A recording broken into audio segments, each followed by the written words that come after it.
Good morning, this is Sean. Hello, Mr. Telemarketer. How can I help you?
It's a big week ahead that'll be very influential for interest rates.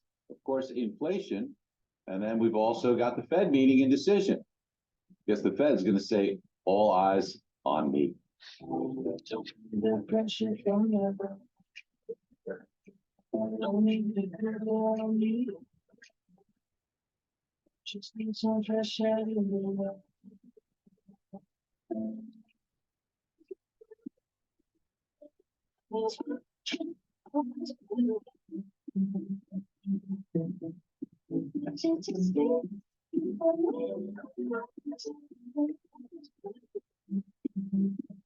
Good morning, everyone. Yes, indeed, all eyes on the Fed, and the Fed will have all of its eyes on some of the inflation data coming out. We're going to get a big CPI report tomorrow.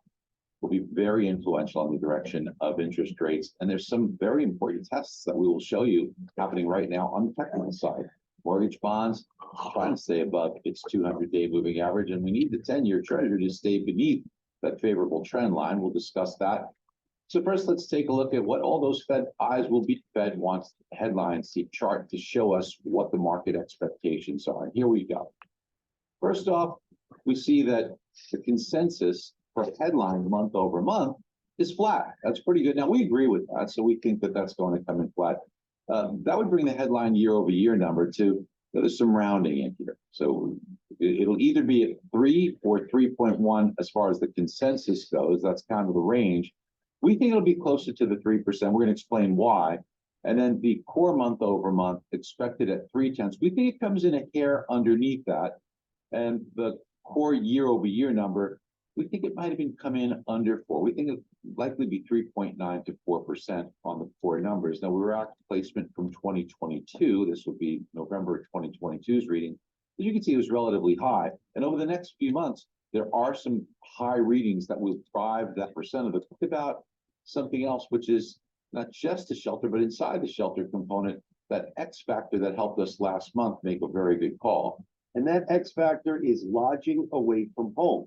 And it's often a very volatile component. This is something that which was a tenth lower in almost all the we saw, like 0.4%.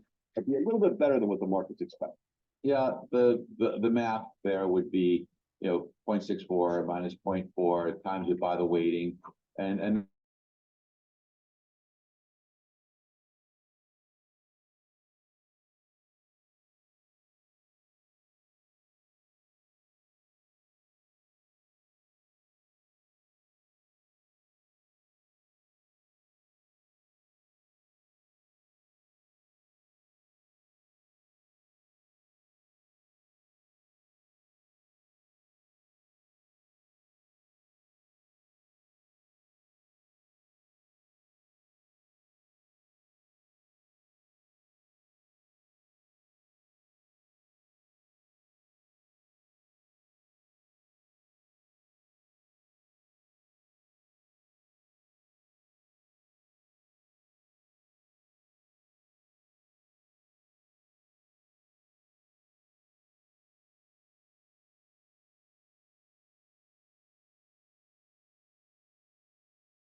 Good morning. Ha, Melanie, I see the top of your car. I love it. I love it. I was like, oh, I see someone, top of someone's car there. And if you can hear me, your mute is on. You probably do want it on. Good morning. Good morning.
Good morning, guys. It's either we're gonna have a small group today or everyone, well, it looks like now everyone's hopping on, so we're probably gonna wait a couple minutes just to get started since I see so many hopping on at the moment.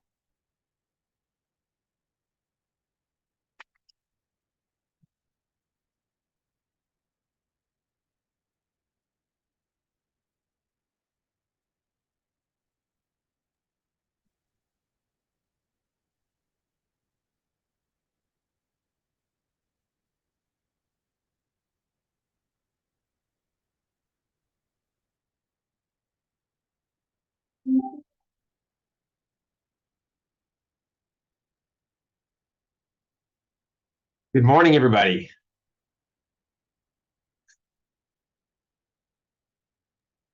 Good morning. Good morning. I think it's one of those Monday mornings, the closer we get to Christmas, slower we are. Might have to wait a few more minutes. Only 14 days till Christmas.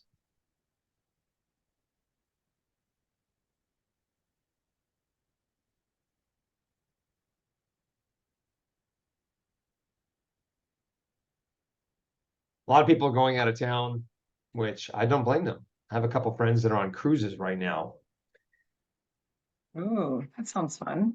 Yeah, it does sound fun.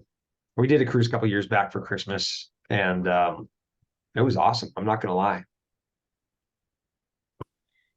I would love to do that, but my husband says he doesn't want to do a cruise until he's in a wheelchair. Go figure. Oh my, but there's so much to do on a cruise. I keep telling him. It's like Carla, a city. It's like a Wait, floating wait, city. he may and never then be you- in a wheelchair. You can't wait that long. I know. That's not okay. I think I'll have to go with a grandchild or a girlfriend. Girls cruise. Well, I love cruises because you can wake up in a different spot. You like have fun all day, wake up in a different spot. Have fun all day, wake up in a different spot. It's kind of That sounds like it might be too fun, Sean. well, I mean, because you go from port to port, like you're in, Oh, like, okay. I thought you could just sleep anywhere. no, No, that's not a good idea. like you're in one country, then you go to another, that kind of thing. Absolutely. Like down in the Caribbean, you every morning you wake up at a different island. I love cruises. Yes. All right. Well, we're gonna go ahead and get rocking and rolling here this morning. Christy, I believe you have some announcements for us this morning. I do. Okay, guys. Actually, I don't have many, just because it's getting close to Christmas and I know you guys have a ton to do. But we are having a Hawaiian holiday happy hour. It's coming up this Thursday, the 14th, from 3 to 5. We're gonna have appetizers, drinks, prizes, all that kind of good stuff. So if you're interested, let me know and I will give you more details. But we would love to have you guys here just to say hi, stop in for a few minutes, stay the whole time, whatever sounds fun. But yes, definitely. Let me know if you're interested and I will give you more details. But it's this Thursday, December 14th from 3 to 5. And then, only two other things. We have both the 85254 and the Desert Ridge home tour this week. 85254 is Wednesday, and that starts at 9:30. It meets at Sushi Crush, and Desert Ridge is on Thursday, starts at 8:30, and that meets at the Keller Williams on High Street. So if you're interested in either of those and you have more questions, let me know. I can let you know that. And also too, I have not gotten out the invites for our Rolling into 2024 party. So as you probably all know, all of you that know Sean, we have a party every year. And so this is going to be our 2024 party, or maybe 23, 24, or whatever. We may have another one. But anyway, it's going to be January 10th. It's 6 to 8 p.m. We've rented out the FLC roller rink in Phoenix. So it's going to be super cool. We're going to dress 80s. We're going to have a prize for best dressed, all that kind of good stuff. But put that on your calendar, January 10th from 6 to 8 p.m. And you will get invites from us coming up probably by the end of the week for sure. But anyway, that's it. Thanks, Sean. I love it. Thank you. And you guys, that roller skate, get the roller rink party is going to be just outstanding. So that'll be a blast from the past. And I enjoy a good roller rink. So hopefully you guys will enjoy that with me. So that'll be a lot of fun. Well, this week is the Fed week. So we're going to hear from Mr. Powell, hear what he has to say. It's going to be an extremely influential week for real estate, for mortgage rates. So we're going to really, really pay attention. We'll go over the calendar for this week coming up in just a moment here. But I'm going to go ahead and jump right in and go ahead and share my screen real fast. Bear with me one moment. And then we'll start from the beginning. So welcome to today's Monday Morning Mortgage Updates. Again, my name is Sean Woland, and I have been doing this now for this, not mortgage updates, but mortgages now. This is going on my 25th year. So kind of fun. But I'm going to go over kind of what is happening with interest rates right now. If you haven't seen this before, if you're new to it, I go over the technicals of what's happening with mortgage rates. When people say, what's your rate? I say, well, it depends on the day. but it's because it changes very volatilely multiple times a day. And it's all based on the value of the bond. So this is a bond market chart for the Fannie Mae 30-year bond. And as the bond gets more value, rates come down. So as you can see, each one of these little candlesticks is 1 day's trading. So today we are right here, and these lines, this is the 200-day moving average. We broke through that last week and we're above it, and we want to stay above it. We do not want to go down below. So we had a really good run higher. As you guys know, your customers are probably super excited now that rates are a lot lower than they were. I mean, we hit 8.5 on a 30-year fixed, and I almost cried myself to sleep every day, but that was neither here nor there. But here we see we're above the 200-day moving average.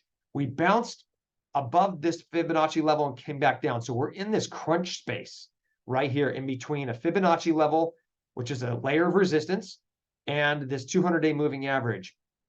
And we're right in this mix. And we really, really want the Feds to say some very dovish things. We want it to be very positive on the front of what they're doing has now worked. We're not going to raise rates. And there have been talked of future rate cuts already in their language. So we're going to really see what Mr. Powell says, pay close attention to that. And also we have inflation numbers coming out this week, which are supposed to be either on par or a little bit better than expectations. So that could give us a little nudge lower in interest rates as well. So this is the 30-year bond. The 10-year has a much larger range in this trading between the levels of support. So we've got the 100-day moving average, a Fibonacci level down here. We're right in the middle. So this could move higher pretty quickly and kind of mess up the Fannie Mae 30-year because they kind of move together. If we see the 10-year gain traction and go higher, then mortgage rates would go higher. So we're going to watch this really, really, really carefully. So you might be wondering, well, Sean, where are rates right now? Like, what does it look like for my customer? And the answer to that is usually, well, have them call me so I can get them an accurate quote. But here's an average of somebody with really good credit score with a 10% down on a middle of the road 500,000 purchase. Yes, the rates are very good. Can you get rates in the sixes? Yes, for not much money. So this is with no points. We're right around the 7. Yes, I have locked in rates in the sixes. Super exciting to get there. But I want to show you, and I do this to really give you an idea of what it looks like when two different type borrowers with two different credit scores get the same mortgage. Here's the same mortgage, just with a lower credit score. It's now instead of 7.123 here, we're at 8.6 just because of their credit score. So credit score is extremely important. And most buyers don't know their actual credit score. They're shopping online because they saw in an app that their credit score is 700. Well, those credit modeling scenarios that they have, like through your Bank of America, they give a credit score. That's not a mortgage credit rating. So they get really surprised when a mortgage credit rating is run and their credit score was a 700, now it's a 670. So there is a massive difference in rate between really good credit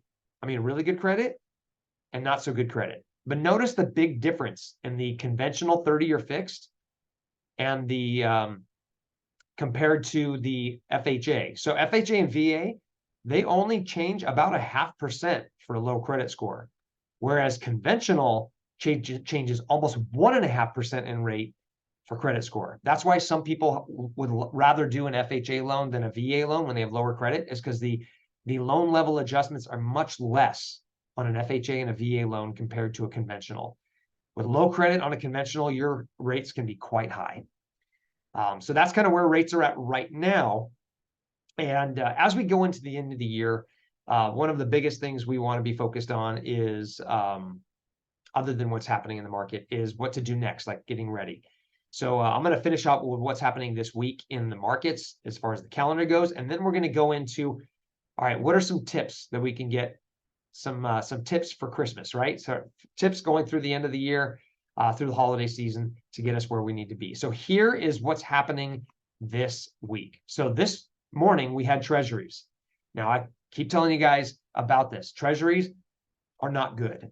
They haven't been good for a while. So if you look at the mortgage-backed securities, we're actually losing a little bit right now because of that. The only way for our government to raise money is through taxes or selling treasuries to gain money, to then use it to spend on their different budgets that they have. So they're trying to raise capital for a lot of different things right now. To do so, they have to sell treasury notes. We can buy them. We can get a yield of 5% on a 3-year treasury if we want. We give them $50,000. They give us $50,000 worth of treasury notes with a 5% yield. That's how it works. The government gets that money, they spend it on different things, and then in the future they pay us back. Those bond auctions have not gone well for a while, so it's just been frustrating because we have a tug and pull of what's happening in the markets. We have lower inflation, but then bad bond market auctions, and it kind of slows down the rate decrease, which we really, really want. So let's hope that these auctions get better. But we have CPI. That is the consumer price index. That is a big inflation number for us. That inflation report that's going to be coming out, and that's going to be coming out tomorrow. So let's keep our fingers crossed. Say a little prayer for low inflation, because low inflation means lower mortgage rates. So let's keep an eye on that tomorrow. We also have a 30-year treasury bond late in the afternoon, so we could see some pretty big swings. We could see really good numbers in the morning, and then the afternoon we get kind of sidelined by a bad treasury market, treasury auction. So we'll see that tomorrow. And then on Wednesday, producer price index, another inflation gauge. And then the Fed's talking on the afternoon. I urge you guys to listen to Mr. Powell talk and just listen to how precise and how calculated his words are. Because one word can move the markets incredibly in each direction. So I don't envy the stress he's under to make those presentations. And then on Thursday, we have jobs numbers, jobless claims, and then also the retail sales. So it's going to be a really action-packed week. One of the things that I want you guys to know and understand is when a consumer comes to us and they say, "Hey, Sean, what's your rate?"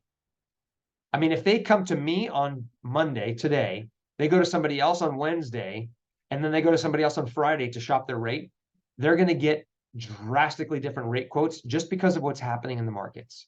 But if you have a good lender that knows what's happening this week, we can position ourselves to lock in at the best time and position ourselves to lock before something really negative happens. So it's not always what the best rate at the time that matters. It's the best rate that the lender can get based on their knowledge of the markets. So keep that in mind. And also, buyers always have to market. They have to shop for a rate on the same day. Otherwise, it's not an apples to apples comparison. So big week coming ahead of us this week, and it's going to be action packed. So we'll watch the rates carefully. So now what? I am going to be now giving you guys a few little hacks and a few little tips and a few little tricks as we move through these every Monday. So change a little bit of a format to what I'm usually doing. But the first one is my real estate weekly hack. So I'm going to jump right into that real quick. And this is the Zillow hack. So Zillow, whether you love them or hate them, is a part of our world. And when you post a property into the MLS, it automatically goes into the Zillow world. And in the Zillow world, the description says how nice the home is, but then below it may be the number of some other agent. So here's a Zillow hack. Anytime you post a listing in MLS, MLS does not allow you to put your phone number or your email in the actual description. However, you can do that in Zillow. So every time you get a listing and you put in the MLS and it's now syndicated into Zillow, because you are the listing agent, you can then go into Zillow and edit the description and put your contact information there. So if somebody sees it, they contact you first.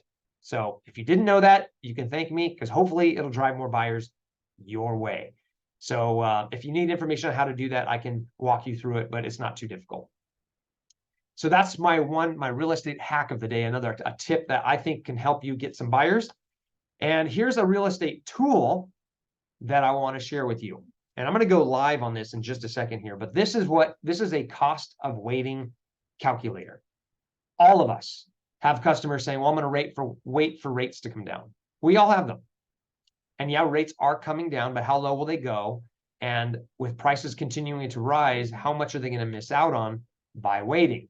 So this cost of waiting takes into account the current environment as far as appreciation. So it's pretty low. It's like 2 to 3%. And then if they waited a year, 2 years, or 3 years, the amount of equity that they're missing out on and amortization for the paid. So this goes to show, if you have any customers, we can set this, sorry about that. We can set this based on the price range they're looking at, the location of where they're looking at, and show them exactly 6 months, 1 year, what they're going to lose out by waiting. And this is a great little visual. And I can do these for you. Just send me the property, send me the zip code, send me the purchase price on the area, and I'll put these together for you. But what's the total cost and the waiting of 6 months? $35,000 for 6 months. And that's based on because they're making their mortgage payment. There's appreciation. There's a lot going on here. And then over a 1 year period, $53,000, and it just gets a lot more and more and more. $96,000, $138,000 for waiting for 3 years. And this is just based on moderate appreciation. There's a lot that goes into this and explaining to your buyers. So if you want a one-on-one on how to actually sell this to a consumer, and maybe I can do that as a side class. This tool that I have helps portray it and not just words. Like we can get on the phone and talk to somebody and say, you know, the cost of waiting is, you know, you're going to miss out on appreciation. And that's like, it's just warm fuzzies. Like they don't understand. It's not tangible when you say, well, appreciation is going to happen. They don't know the facts. So presenting facts, presenting numbers really can help. And that's why like Tina Tambor getting on her presentation, so you can see the actual appreciation per county and really present all of the real numbers to your customers. And tools like this is going to really help you. And they're going to really thank you, because a year from now, they're going to be like, wow, I really should have bought, and I'm glad I did. You don't want them kicking themselves. So use this tool. One of the next tools that I have, a tip, is you guys, we need to time block. Oh, wait, actually, I'm going to go back to here and I'm going to go live real fast and show you how this works. So bear with me one moment. I am going to jump in here and show you.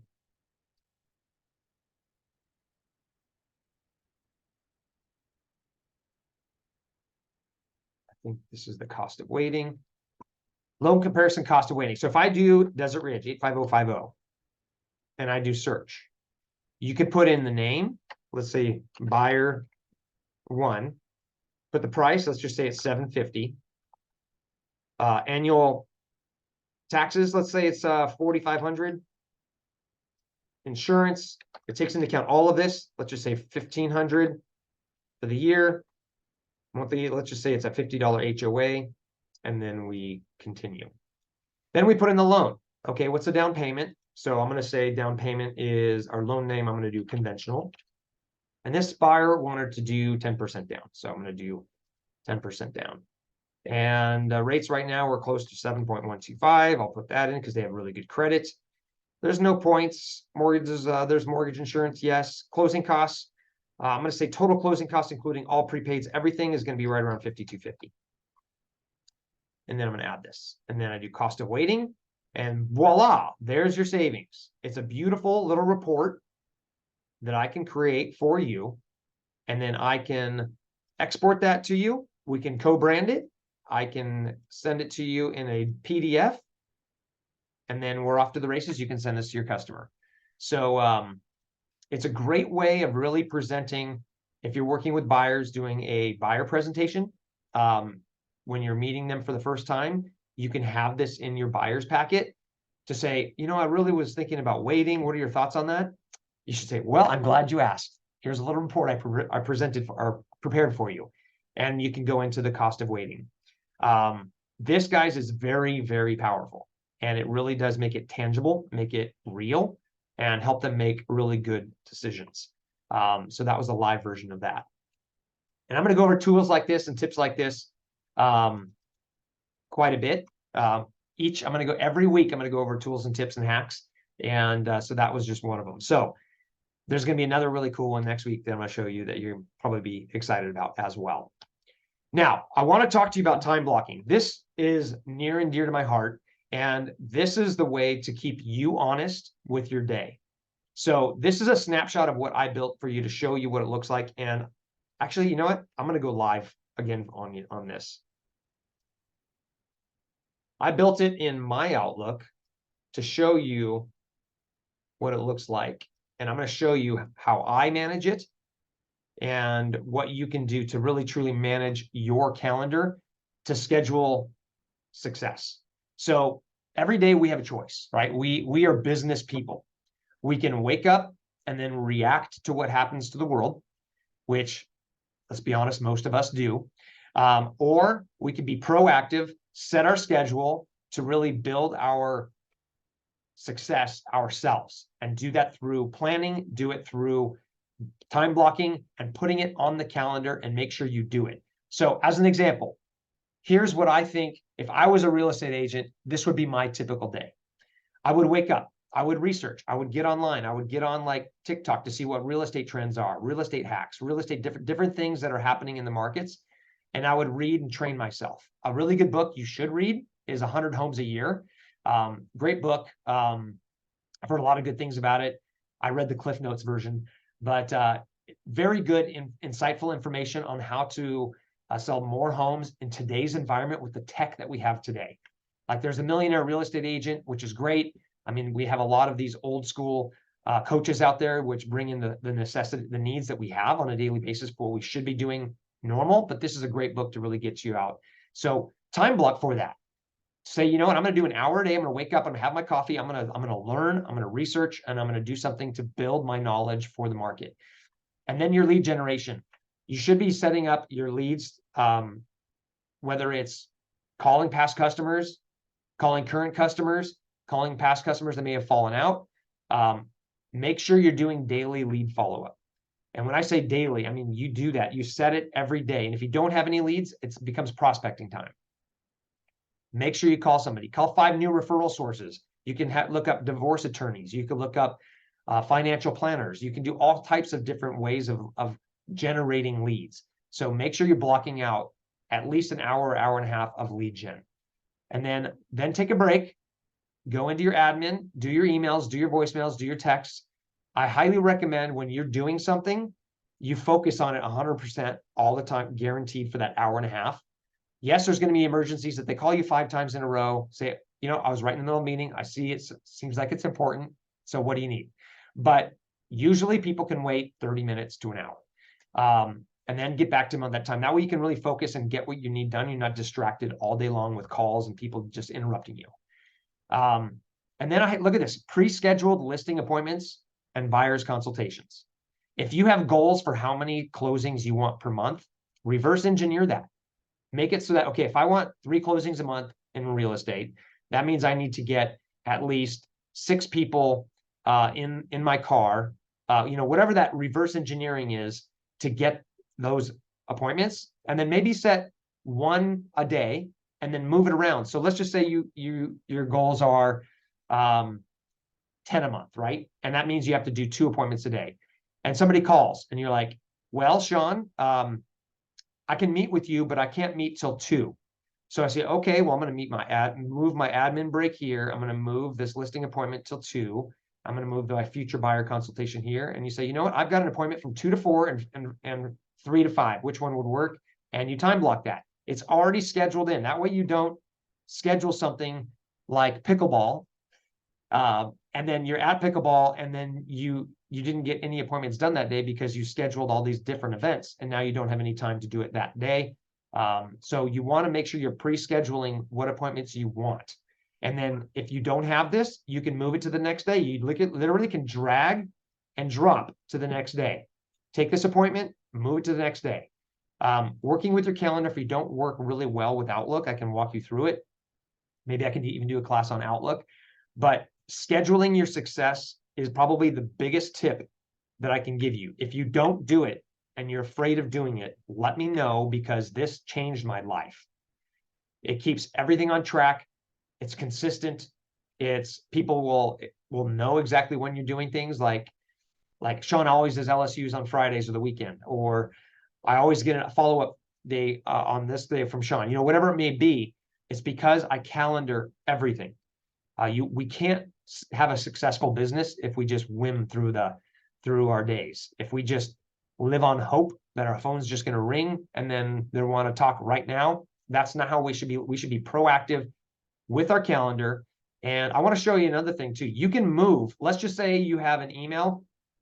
I'm going to open this in a new window. Move this over here. Let's just say you're working on your calendar and you have an email that comes in and you want to put that on your calendar. So I'm going to look through, make sure nothing's personal. Okay, here's a pickleball one because yes, I play pickleball. I can click on the email in a different screen from my Outlook and drag it and put it into my calendar wherever I want. And it'll open up a screen like this when I drag it there and says, are you sure you want to do it at this time? And you put save and close. And now that email is now on my calendar. So if you have very specific things you want to do in the day, put them on your calendar. If you put them on a list, your list isn't broken down by how many hours are in your day. You're not going to finish your list. I guarantee you. For those of you that do play by lists, if you finish your list every day, I commend you. But if you put it on a calendar, you have time associated for that and you can get that done. So I urge you, if you need any more advice on how to work through your calendar, let me know because I love it. And maybe I'll do a class on it. And I'm going to stop my screen share. Hold on one second.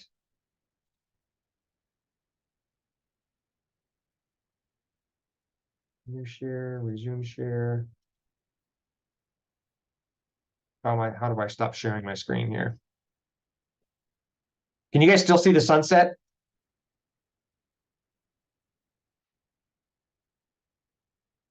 Yep. All right, stop share. There's the button. There we go. All right.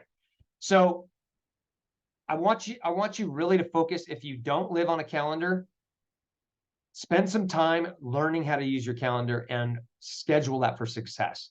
So our hacks are how to use Zillow to change your description, to put your phone number and your email address in there to get those buyer leads before somebody else does. The cost of waiting tool, and then doing your calendar and time blocking. Even if it's, you have to put your other stuff in there too, your physical fitness. Make sure everything is in there so you get it done and live and die by your calendar. If there's one thing I could advise anyone getting into any business is do your calendar, live by your calendar. But what does it say? The definition of insanity is doing the same thing over and over, expecting a result. Yes, that is very true. Wait, what? Hope doesn't work? No, hope doesn't work. And well, actually, it works just enough to keep hope alive for the future, but not enough to be successful. So you can quote that. That's a Seanism, a little quote for the day. So I hope you guys get a lot out of these. Again, I'm going to have a real estate hack, a real estate tool, and a tip every Monday to go along with my rate updates. And then if there's anything new and breaking in the market, I'll go over that as well. So any questions on what's happening in the markets right now and how I can help? And yes, I have a new Christmas jacket on. Expect a new one on next Monday.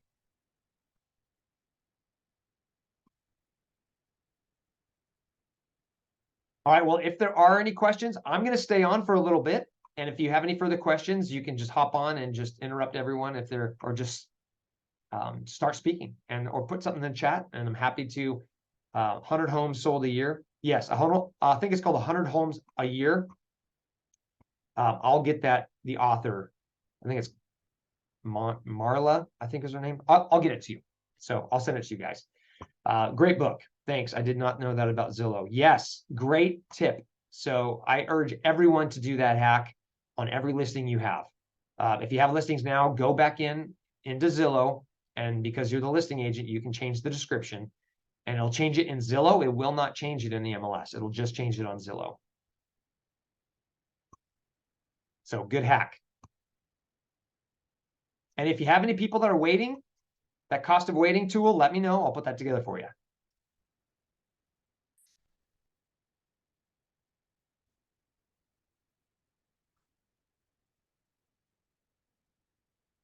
You're very welcome, Frankie. Hey, did you try the paddle? maybe she's not on anymore.